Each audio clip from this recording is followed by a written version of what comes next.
20 anos de Matrix, o filme que mudou tudo. Olá, eu sou Bruno Fai e este ano o Cinepop celebra 20 anos. E nós escolhemos aí para essa celebração 20 filmes desse ano que foi provavelmente um dos melhores anos do cinema, o ano de 1999.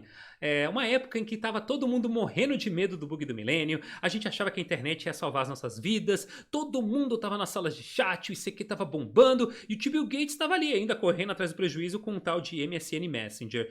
Bom, a gente viu no que deu, não é verdade? E não é à toa que foi exatamente o ano que o Cinepop nasceu. Esses 20 filmes que nós escolhemos foram fundamentais para a construção do cinema e da mídia como um todo nessas últimas 2 décadas. E nós não poderíamos, começar essa série sem falar naquele que é talvez, não o filme, mas provavelmente o movimento mais influente do cinema desde que Tubarão inaugurou o conceito de blockbuster. Eu tô falando de Matrix, é lógico. E mas é muito fácil falar de Matrix, mas também é muito difícil. Porque ao mesmo tempo que parece que a gente já falou tudo que podia sobre o filme, esse universo parece que não tem limites quanto ao que a gente ainda pode discutir, descobrir sobre o seu texto, os seus contextos, tudo permanece muito atual. A história, bom, todo mundo conhece, né? A história do conto, né, de Thomas Anderson, o que de dia é um jovem programador de um enfadonho serviço de escritório, mas à noite ele vira Shirley. Não, essa é outra história. Ele, na verdade, à noite se torna o hacker Neo. Bom, não à noite, ele é o Neo praticamente o tempo inteiro. A típica figura do anti-herói que vinha povoando o imaginário da juventude naquela época. Afinal de contas, quem não queria ser um hacker e ganhar dinheiro invadindo computadores alheios? Parecia a coisa mais fácil do mundo em 1999, não é verdade? Bom, e ele também não era lá o bad boy típico que a gente conhecia dos anos 80. Não. Ele incorporava um outro tipo de figura. Ele incorporava a luta contra a conformidade das coisas. Ele discutia a realidade e os motivos daquela realidade existir daquela forma. Coisa bem típica dos anos 90. Mas Matrix não se tornou um fenômeno só por isso. Há uma série de razões. A gente podia começar abordando a questão estética e plástica.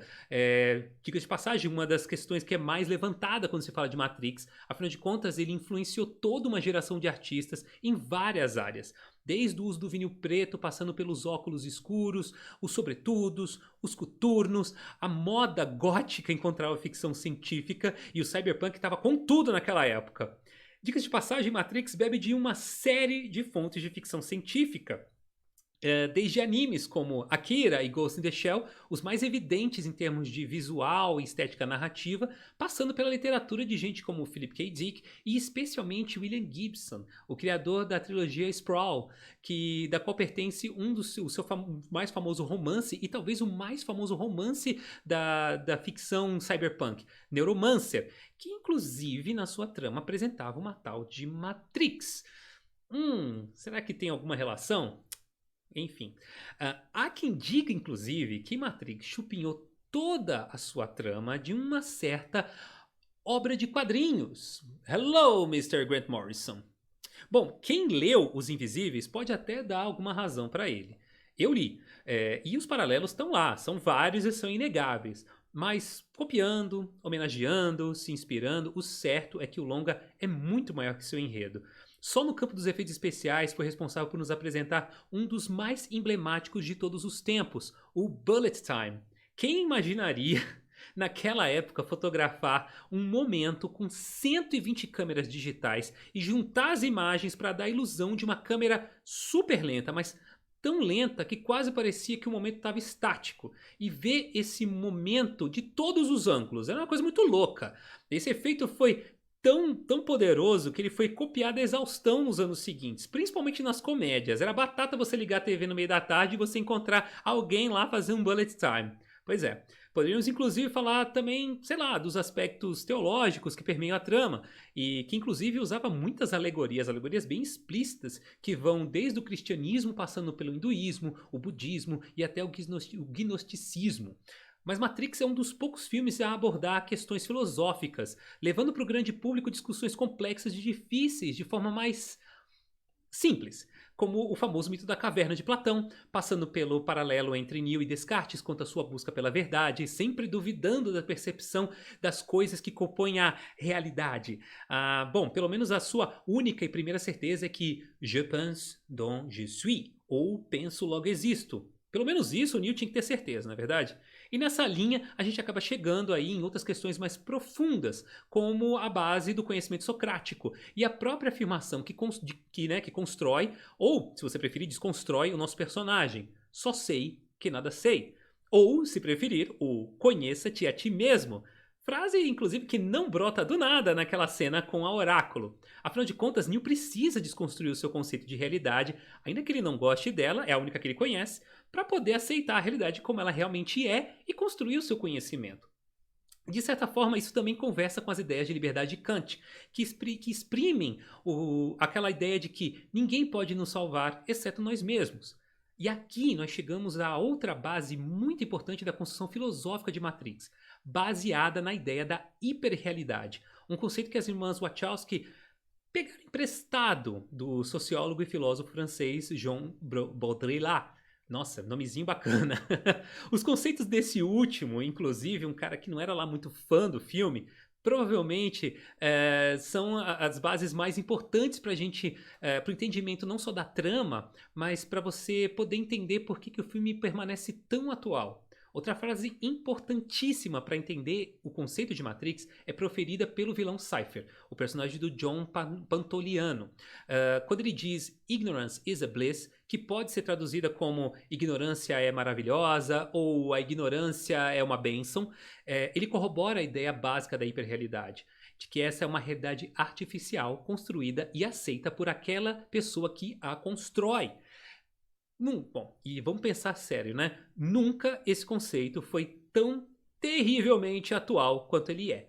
Na época do seu lançamento, nós nem sonhávamos com o conceito de rede social, mas a construção de realidades a partir de pontos de vista já era algo bem presente.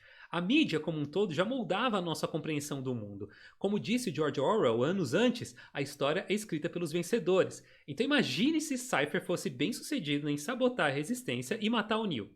A única realidade que seria a dele, e ainda que ela fosse só uma ilusão.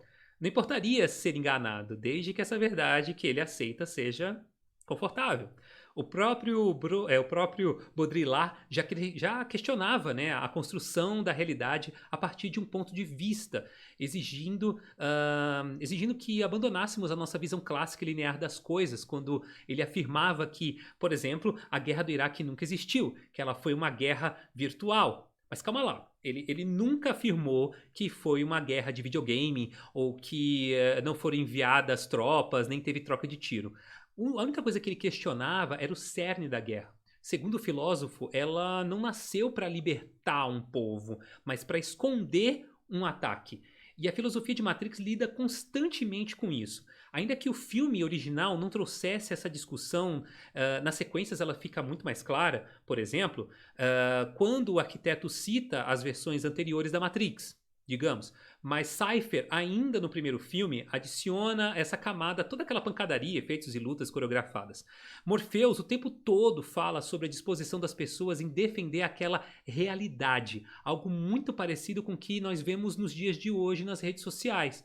Hoje, nós discutimos a realidade dos fatos e das notícias sem entender as suas fontes, e mais do que isso, o ponto de vista que elas sustentam. No fim das contas, nós acabamos chegando, ainda que não da mesma forma, ao conceito de superconexão e uma realidade virtual, de uma hiperrealidade. Vivemos bolhas de informação que correspondem a realidades confortáveis, e nós combatemos as realidades que nós desprezamos, enquanto apenas, nós existimos nesse mundo real. E nós, com medo de virarmos escravos de uma superinteligência artificial. Que bobagem a nossa, não é verdade? Tudo isso leva a um outro conceito muito interessante e, acredite, um dos mais importantes já desenvolvidos pelo universo de Matrix, o conceito de transmídia. Se você nunca ouviu falar disso, presta atenção, porque isso é muito bacana. Esse termo surgiu oficialmente em 2006 com o livro A Cultura da Convergência, do estudioso de comunicação Henry Jenkins. Ele assume a seguinte ideia. É a criação de uma experiência fazendo uso de diferentes plataformas como filmes, quadrinhos, TV, videogames, livros, etc, etc, etc. E vamos combinar, quem é que não consumiu o universo de Matrix até dizer chega naquela época? Foi o máximo.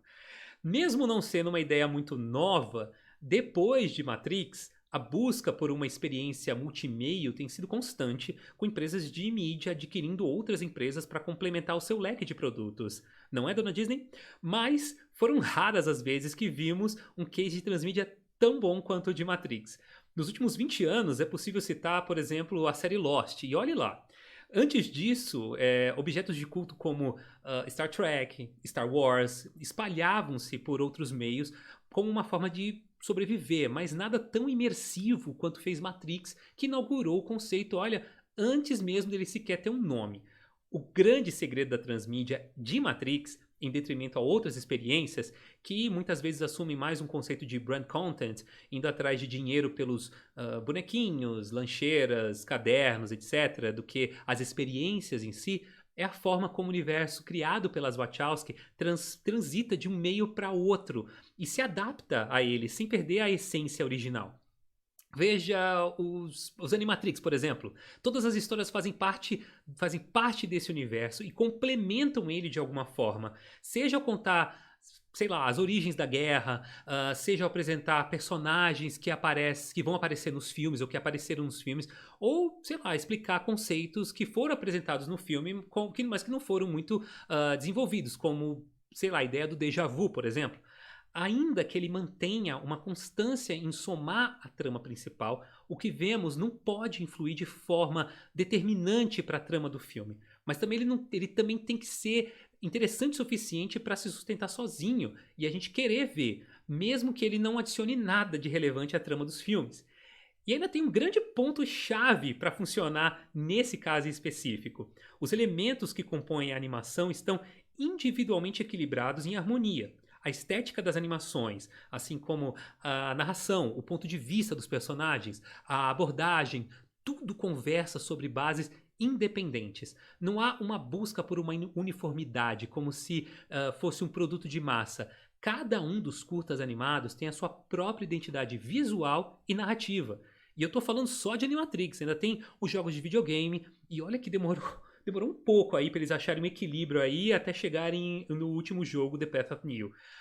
Teve os quebra-cabeças virtuais em sites que saíram na época, os livros, revistas, enfim. Foi uma incrível experiência naquele período.